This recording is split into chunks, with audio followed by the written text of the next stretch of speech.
Let's take a look down under with this week's Fish Eye View, sponsored by Mercury, #1 on the water. One of the most challenging aspects of fishing is working solitary fish. On lakes and rivers, alpha specimens stake out prime feeding areas for themselves. Consequently, they enjoy easy, stress-free living and don't need to eat as often. If you're not at the right place at the right time, you may be out of luck. On the other hand, when dealing with numbers of fish, things are much easier due to competitive feeding behavior. We know that's obvious, but here's how it breaks down. Let's say it happens to be one of those tough days. It doesn't really matter how many are down there, even when using the best live bait. The trick here is to work the spot for extended periods of time with no intention to eat. One fish will eventually show interest, thereby triggering another into a competitive reaction bite. The same applies to all species of fish, regardless of how tight-lipped they may be. A casual show of interest inevitably leads to a hit. Watch as this passing rainbow cares little for our bait until a small fry takes notice.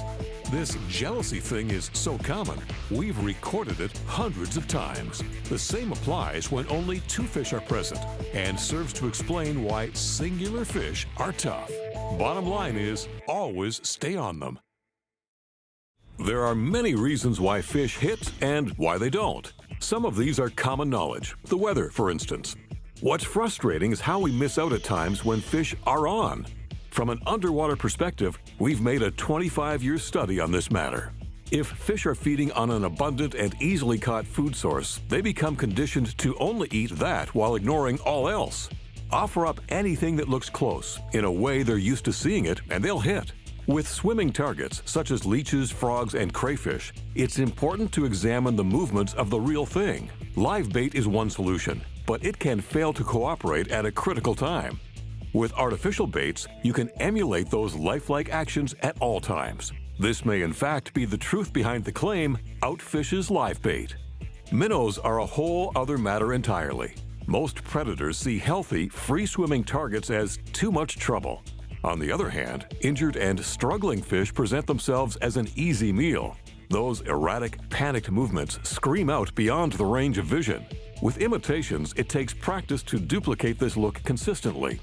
Basically, you're telling those game fish a story. And when you get it right, you'll enjoy a happy ending every time.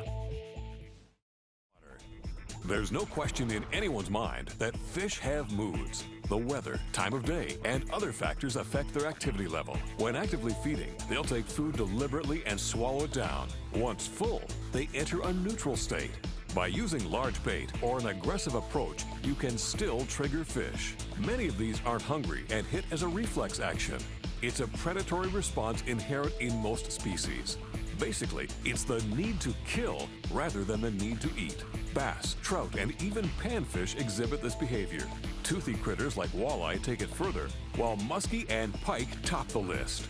Northern pike are such notorious killers that many anglers refer to them as freshwater sharks. Even when full, with no intention to eat, they'll grab, mortally wound, then spit out anything that looks alive.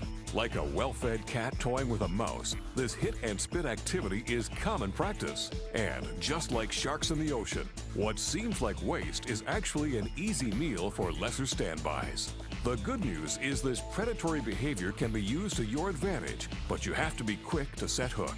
Even when the fish are completely off, keep presenting them with a lifelike target. Eventually, you'll aggravate them into a built-in response they have no resistance to.